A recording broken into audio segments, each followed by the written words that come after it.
Centrinio banko sistema yra galas ir tai jau faktas, čia laiko klausimas, kada visiškai iki galo lūš. Bet štai pasaulinės valiutinis fondas, tarptautinis valiutų fondas, pasakė, kad kai kurios šalės pervertina pasitikėjimo doleriu dėl nacionalinio saugumo susirūpinimo. Žodžiu, jau pradeda šalis kalbėti, kad dėl nacionalinio saugumo reikia nebenaudoti dolerių. Ir tai yra labai svarbu, nes po to, kai buvo doleris sukarintas, užšaldant Rusijos dolerinį turtą post Ukraino invazijos, Kongresas tiesiog dar kartą pasikartojo, konfiskuodamas tos turtus su savo repo biliu, kuris finansuoja karą tiek Ukrainoje, tiek Izraelyje, reiškia.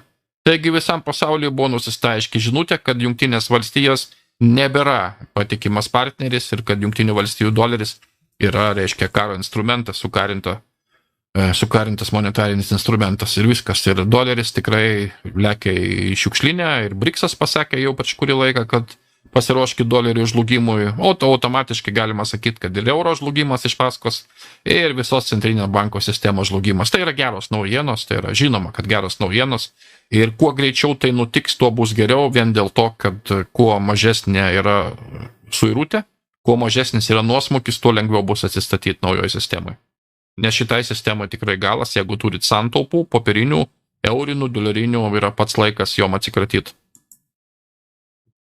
Gold Telegraph praneša apie tai, kad Vokietijos centrinio banko valdytojas atvirai pareiškė, kad jis nebėra užtikrintas, ar centrinio banko modelis yra nesunaikinimas.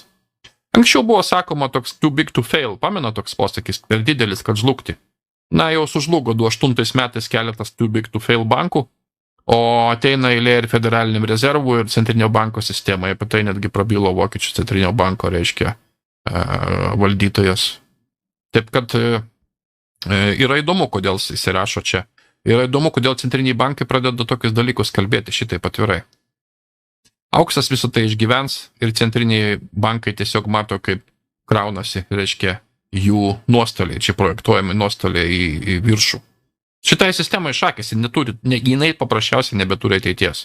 Be CBDC, be visiškos kontrolės, be mūsų visų pavergimo ateities jinai tolimesnės nebeturi, nes tokia, kokia jinai buvo, jinai save suėdė, viskas.